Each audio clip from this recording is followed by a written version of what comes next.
Welcome to What Self-Care Looks Like. I'm your host, Brittany Elliott. It may be hard to hear, but self-care is not spa days, a weekend getaway, or brunch with your bestie. True self-care is the practice of protecting your well-being and happiness, and it lives within your daily routine. I'm a self-care and mom life coach here to help you prioritize your needs and practice self-care in a meaningful way so you can reclaim joy in your motherhood experience. Let's get back to you. Hey, welcome back to What Self-Care Looks Like. I am Brittany Elliott. I'm the author of the book, What Self-Care Looks Like, the host of this podcast, and my mission is to help mothers rediscover their identity and reclaim joy in the motherhood experience. Because motherhood is tough and it's challenging, and there is joy within it once you learn to settle into it and really catch your stride as a mom. We're in season 20. And it's the last episode of the season, and we're closing the season out. We've been talking about my book all season, just going chapter by chapter, and I've been just expanding on each chapter all season, and now we're gonna close out with chapter 7. And if you're watching this, I keep looking around because my office is not as it should be. Not as tidy as I would like it to be. However, I needed to get this episode recorded. And if I would have taken the time to make everything right, perfect, and tidy, I just wouldn't have done it. And that's the honest truth. And I'm sure there's a lesson in that somewhere. Sometimes you just got to show up and do it as is. But this chapter 7, it's titled, What Type of Mother Are You? And I believe that of all the lessons I've learned through experience of motherhood up to this point, really showing up and being the type of mother that works for me has been the most helpful and has made me feel the most secure in my motherhood experience so far. And I learned that being the type of mother that I am, or really determining the type of mother you are, it really has to align with the type of woman you are. And that becomes tough when you've lost yourself, when you've lost your sense of self, when you've lost your identity in motherhood, when you've lost yourself to motherhood. I called my experience a complete shattered sense of self during the first 2 years of motherhood for me personally. So it's very tough to really work through, who am I? What type of mother do I want to be? What do I value in my motherhood experience? How do I want to show up for my kids? And what does being a mom even mean for me now? And all of that is important to peel back the layers on and to learn about yourself. And I open up the chapter simply saying, be the type of mother that works for you. Please don't chase unrealistic expectations or a social media feed presenting as mom of the year. You have to be the type of mother that works best for you, which is most likely the type of mother that aligns best with the woman you are. And I know there were some times as a mother, I felt like I wish I were different in some ways. Like I thought once I became a mother, I'd suddenly be more crafty and be the type of person who, created things and did hands-on projects and crafts with my daughter. And I was forcing myself to do that. And I was like, why is this not fun? And I realized it's because I'm not that type of gal. I'm not a crafty person. I even remember presentations, even way back in high school.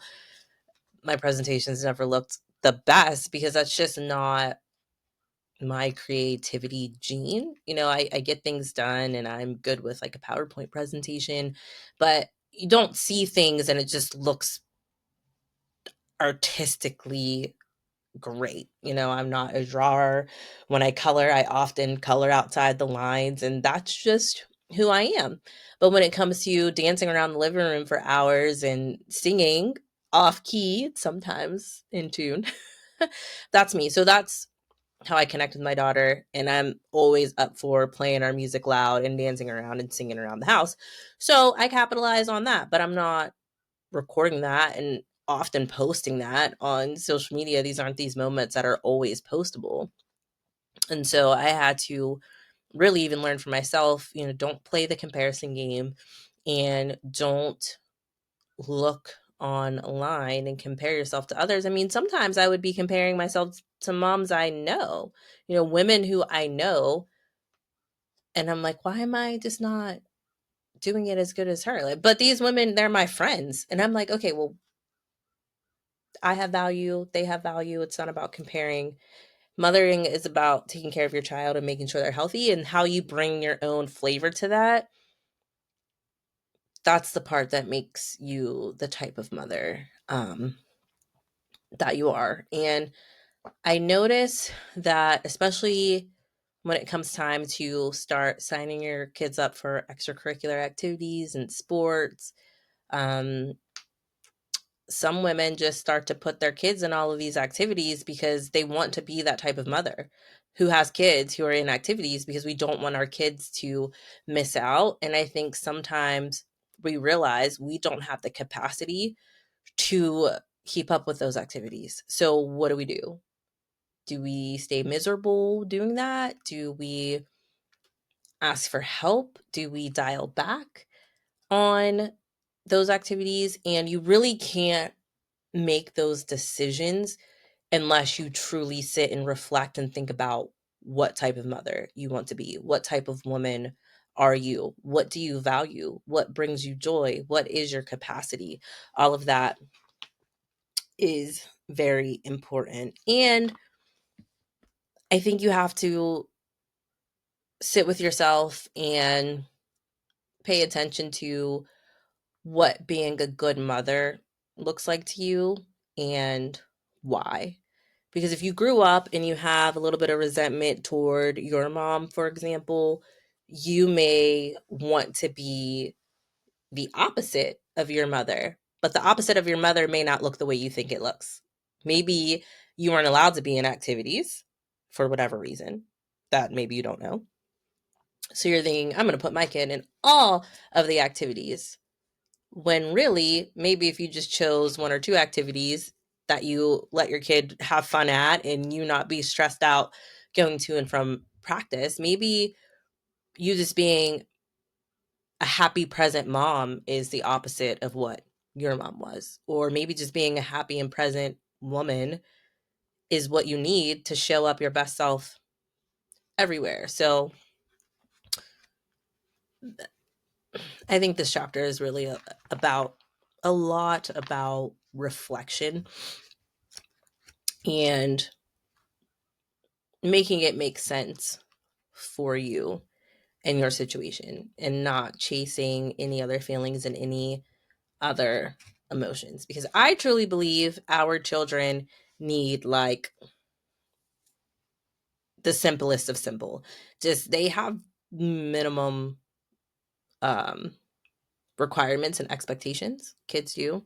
Maybe my daughter's 7, and sure, we'll go out and we'll be doing, special activity days, and we'll go out and go to the trampoline park, or we'll go to an amusement park or something like that. And sure, on the ride home, she'll say, hey, what are we doing next? Because she's excited for the day, but she's super comfortable with the next thing us doing is to just go home and sit on the couch together, cuddled up, and read or play a game or just sit in silence. She's fine with that. And there was a time when I felt guilty if we weren't always going, if I wasn't always actively entertaining her. But when you swing too far the other direction, you lose something in that as well. Hey, it's Brittany here, your host of the show, and I'd like to invite you to grab your copy of my book, What Self-Care Looks Like. It's the roadmap for working moms who want to prioritize their self-care and rediscover the joy in their motherhood experience. It's a must-read for any mom who has felt lost, unseen, or unsure along her motherhood journey. Buy it today at www.whatselfcarelooks.com. So last Friday was Halloween, and I took the day off because we did a little party at the house. And so I was home. I got up early to do homework because I'm currently in school to get my MBA. And my daughter woke up shortly after, so I didn't get a chance to do homework because she wanted to play on my laptop, and that was completely fine. I just put off my homework till the next day. But it was just all go from there. I got her ready, took her to school. I had to run some errands, pick up a grocery order, do all that stuff. Um, got gas and all that. Came back, did some cleaning up. My husband works nights, so I was letting him rest while I got some last minute stuff done and prepped for the party. Then he and I both went together to pick up our daughter, did a couple more last minute things, changed her into her next costume because she wore one thing to school and one thing after for trick or treating. And then we had people over and we were just like up. Friday just went all the way until the next day. It was just a very long day. And I felt like, wow, there was an intensity to that I don't always get because I work outside of the home and my husband does drop off and pick up. That's why we work opposite schedules. So I'm not normally in the thick of it anymore. That's been for the past 3 years. So for her younger years, up until she was about 4, I was doing all of the hustle and bustle of, dropping her off and then go to work, and then my husband would pick her up. And the mornings were just rough. So the beginning of my podcast, of the show, I'm talking a lot about the hustle and bustle and toddler stage and how to really navigate and manage that. Because when you have to get 2 people ready, it's a lot. And I hadn't had to do that in a while. And I was like, whew, this is intense. I am exhausted. And then today my niece came over. She's 8. And then my nephew, who's my cousin's son, he's 2. He's almost 3. He came over. So we had 3 kids and we went out to eat and then came home, did some stuff around the house. I've been doing laundry. And I was like, woo, I am tired. And I wanted to mention that because it reminds me of how tired I was along my motherhood journey, especially when my daughter was one, when she was younger. And also, I had not committed to my self care, committed to not just self care routines, but just daily wellness routines overall, and just committing to routines, like having a strict bedtime that does not change, like being very strict on our dinner schedule as much as possible, and being comfortable saying, no, we're not going to sign you up with that activity because it's going to throw off our routine too much, because we just thrive on routine. So if you're the type of mother who really thrives on routine, be considerate of that when you're making choices, not just with extracurriculars, but just when you're just making any decision. How does that impact your routine? And you should have a routine set up, and should have some really good habits established. And part of that is in your self-care routine. Physical wellness is how well you maintain your body for optimal health and functioning. And part of that is how hydrated you're staying and being physically active. But are you meal planning? How are you budgeting for um your food, but not just financially budgeting, but being mindful of, okay, what are we going to make? When I make this meal, is this meal only going to be for tonight? Or can I use these ingredients to make something that lasts a little bit longer? So that all has to align with the type of woman you are. Because if you're a woman who's like not a fan of cooking, you may be going to the store and buying those like ready for the oven meals. And that's fine. Don't let someone who has 6 months worth of food frozen and ready to pop in the crock pot make you feel bad when that's just not your vibe. That's just not something that resonates with you. And it doesn't have to. That doesn't mean you can't try it. If it's something that you're curious about, definitely try it. But if it doesn't work, I say find something else in that category that would work for you. So with me, when I talk about physical wellness, I always talk about I like to work out at home. I set my foundation for working out at home. I have a stepper here, I have a treadmill here, I have weights here. But if you're more of a Pilates girly, more of a yoga everyday type vibe, do that. It doesn't have to always be lifting weights. I mean, as you get older, there are a lot of benefits to weightlifting. But if you're not in that season and that's not your vibe, don't do that. Like, do you in the way that protects your well-being and happiness, because that is self-care. Okay. So I want you to be intentional in the upcoming weeks, especially when it comes to you establishing the type of mother you want to be. And being intentional means making decisions that align with the vision you have for your life, which means you must devote some time to creating the vision that you have for your life. So I want you to use these prompts to get started. So, and they're all listed here in the book. I'll read a few of them. Over the next 6 to 12 months, I want to feel. Over the next 6 to 12 months, I want to learn. Over the next 6 to 12 months, I want to let go of. And then you can create like a vision statement from there.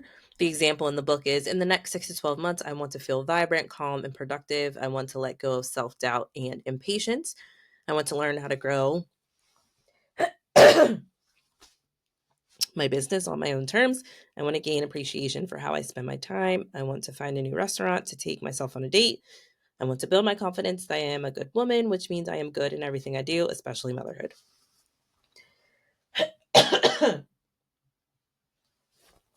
Excuse me.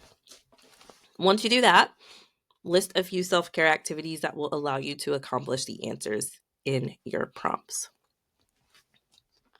And I think that's that for this chapter.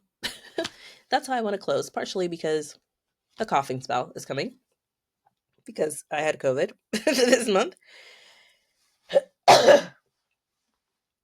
And the cough is lingering, even though I feel great. And number two, I just want you to be reflective, and I want you to know that you're awesome and you are more than a mother, and that's completely okay. I think losing yourself in motherhood is really, really hard. It's very challenging. I think there are many women who find themselves in motherhood, and I think that that's beautiful. They become moms and they feel better, they feel elevated, they feel just like they can do anything. They can just run the world. And then there are some of us who just feel completely depleted and run down and maybe even second guessing the whole decision of having kids. And then we're resentful and frustrated and exhausted. And feeling that way can make you feel like that will never change, but it will. And the first step, a lot of times, is being okay, saying the hard thing, saying that that's how you feel, and knowing that that's not how you want to feel going forward, and that you do want to rediscover who you are so that you can reclaim the joy in the motherhood experience. Because I wish that we all, just our default setting was to feel vibrant, empowered, and fulfilled through motherhood. But for those of us who don't have that as a default setting, there is work to be done, and the work happens here. So I hope you found this season helpful with me going a little bit deeper than I did in the book. If you haven't bought it yet, make sure you do. Grab your copy of What Self-Care Looks Like. It's available through Amazon. And until next season, which will probably be in the new year, because I need a little bit of a break, but have a great end of your year and take care of yourself. Be kind to yourself. And I will talk to you very, very soon. Thanks for listening to this episode. I hope you learned at least one thing you can implement into your daily routine. To connect with me, follow at Back to You in 5 on Instagram. If you're feeling generous, share this episode with a mom you know and subscribe to the show. I appreciate your support. Remember, motherhood is a journey, not a destination. Grow through it and enjoy the view.